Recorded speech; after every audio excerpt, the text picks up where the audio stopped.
Mummy Neredi రాజా ఇది వరశక్తి వినాయకుడి గుడి ప్రసాదం. ఈ నిమ్మపండుని భద్రంగా నీ దగ్గరే ఉంచుకో. అలాగే ఎప్పుడూ నీకు రక్షణగా ఉంటుంది.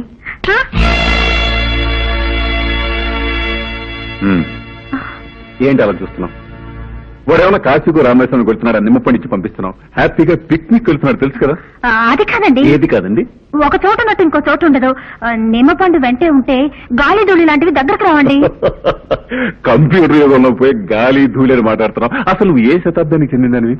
నువ్వు బయలుదేరా. Mummy tata. బయలుదేరు. టాటా.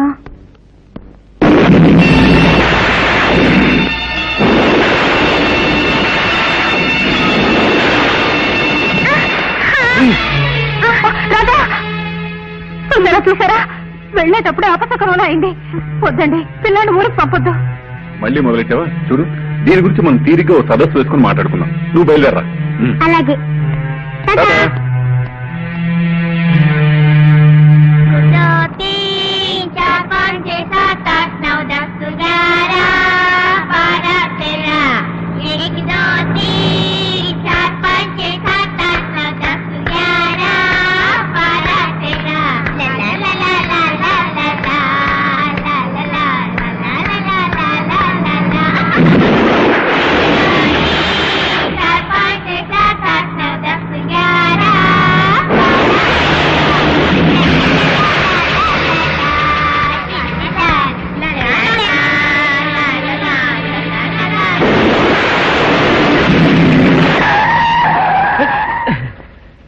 డ్రైవర్, బండి ఎందుకు ఆపావు?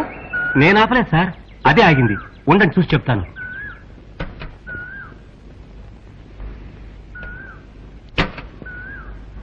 డ్రైవర్, బండి ఎందుకు ఆగింది బాబు? బండిలో ఏ రిపేరు లేదు సార్, కానీ ఎందుకు ఆగిందో నాకు అర్థం కావట్లేదు సార్. ఇప్పుడు ఏం చేద్దాం? చీకటి పడుతోంది. ఒక పని చేద్దాం, రాత్రికి ఇక్కడే ఉందాం. పొద్దున్నే మంచి మెకానిక్ ని తీసుకొచ్చి బండి రిపేర్ చేయించి తర్వాత వెళదాం. అలాగే సార్.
విష్ణుమూర్తి అవతార కథల గురించి విన్నవారికి జయ విజయులు శాప వృత్తాంతం గుర్తుండే ఉంటుంది.